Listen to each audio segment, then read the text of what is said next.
ये लीक किसने किया है? कि सरफराज ने लीक किया था। सर जैसे बाकी सब चीजें आ रही हैं वैसे तो आप वो गलती मत कीजिए, आपने उनका नाम ले लिया, क्या आपके पास वो प्रूफ है? मैं वही कह रही हूँ कि मुझे नहीं लगता या मुझे नहीं पता इसमें कितनी सच्चाई है। सो प्रॉब्लम ये होती है, कभी एक जगह से नाम आता है और 10 जगह पर सोशल मीडिया पे चलता है, और अब वो सच है झूठ है मुझे तो नहीं मालूम, लेकिन कई बार आप अगर एक झूठ को 50 बार बोलोगे तो वो सच हो जाएगा। लेकिन हाइपोथेटिकली चलो आप एक लड़के का नाम ले रहे हैं, सो आप ये कह रहे हैं कि सारी क्लेश की जड़ जो थे वो वही थे। आप जो स्टोरी पहले दिन आई थी इंडियन एक्सप्रेस अखबार में, वो साफ तौर पर आपको लगता है कि ये किसी एक इंसान की नहीं है, ये 2, 3, 4 हिस्सों से आई है, और बिना बीसीसीआई से वेरीफाई किए वो स्टोरी नहीं छप सकती थी। उसमें कुछ ऐसी चीजें थी जो एक यंग लड़का जिसको मतलब शायद 3 या 4 बार नेट मिला होगा पूरे 50-60 दिन के दौरे पे, वो तो नहीं दे सकता। बिल्कुल। तो वो इतना करीबी भी नहीं हो सकता आपके कि एक चीज नहीं, वो ड्रेसिंग रूम में उनकी स्पीच हुई जो उन्होंने आके बोला तो खून कब खोलेगा। क्रिकेट में ऐसे दौर आते हैं जब आप ट्रांजिशन की बात करते हो, या यहां तो परफॉर्मेंस की बात ही नहीं हो रही है। मुझे आप बता दो किसी एक इंसान ने परफॉर्मेंस की बात की हो, एक इंसान ने परफॉर्मेंस की बात नहीं की है। और ये तो फैक्ट है कि जब आप जीतते थे तब भी गुटबाजी होती है, जब आप हारते हो तो और गुटबाजी होती है। इंडियन क्रिकेट टीम में गुटबाजी नहीं होगी। गुटबाजी का क्या मतलब है? गुटबाजी होती है दफ्तरों में, गुटबाजी होती है स्कूल के बच्चों की क्रिकेट टीम में। इंडियन क्रिकेट टीम में इट इज नॉट गुटबाजी, इट इज इंस्टीट्यूशनलाइज्ड गुटबाजी। मैं, एक कंपनी है, मुझे वो रिप्रेजेंट करता है, मेरा मैनेजर है, वो 3 उसने प्लेयर और साइन किए हुए हैं, तो मैं उन तीनों के साथ रहूंगा। कोई किसी को परवाह है?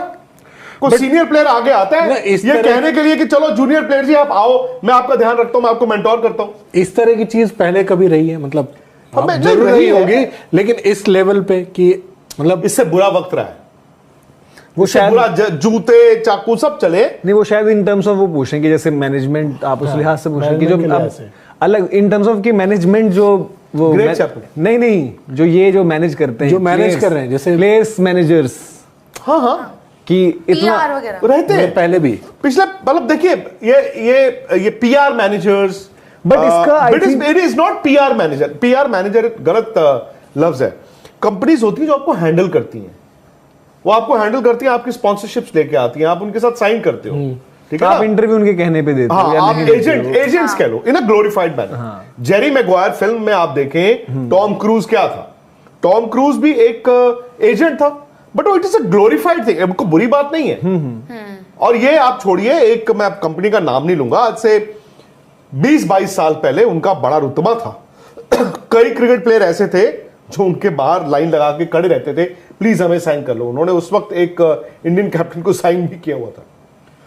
ये सब होता है, लेकिन आज क्या हो गया मनोज, आज दुख होता है ये देख के। मैंने ग्रेग चैपल का एरा भी देखा है, वो भी देखा है। कम से कम उसमें और इसमें फर्क ये है, ये तो एक दूसरे पे गोलियां चलाने के लिए तैयार हैं यार। वहां एटलीस्ट एक फ्रंट यूनाइटेड भी था ग्रेग चैपल के, ग्रेग चैपल का, और इसमें एक फर्क ये है, ग्रेग चैपल जब आए, सौरव गांगुली की कप्तानी मतलब उन्होंने ले ली, बट एक अगला कप्तान तैयार था, राहुल द्रविड़ को। हालांकि उस वक्त राहुल द्रविड़ का भी कसूर था।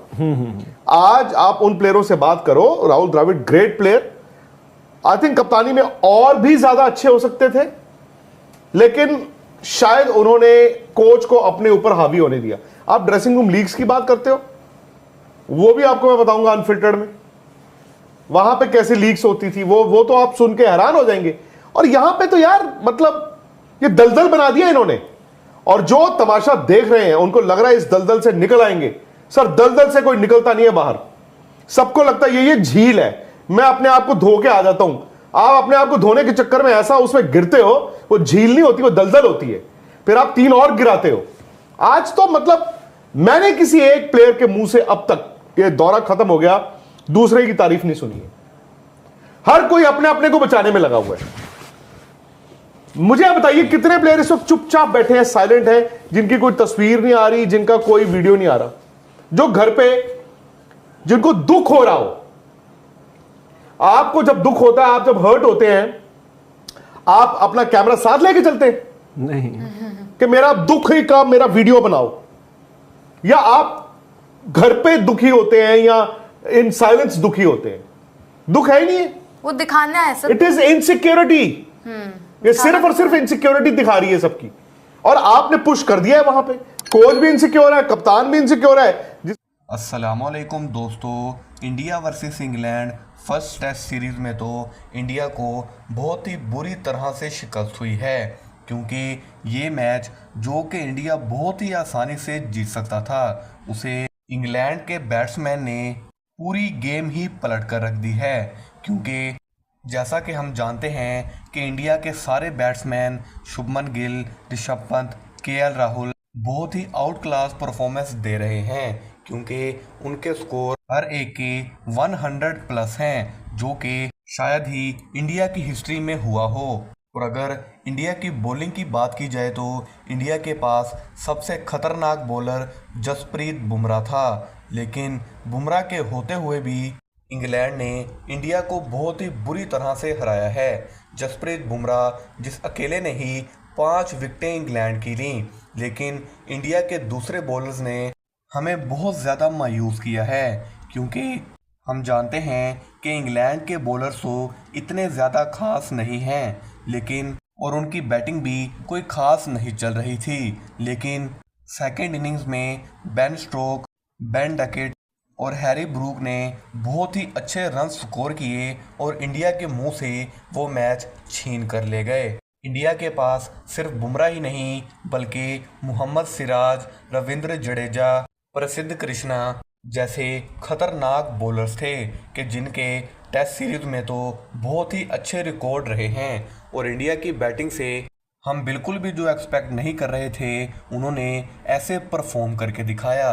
लेकिन सेकेंड इनिंग में जब इंग्लैंड की बारी आई तो बुमराह को अगर हम निकाल दें तो इंडिया की सारी बॉलिंग चौक कर गई, और इसी का इंग्लैंड ने फ़ायदा उठाया और अकेले बेन डकेट ने ही 149 रन स्कोर किए, यानी कि 3 50s।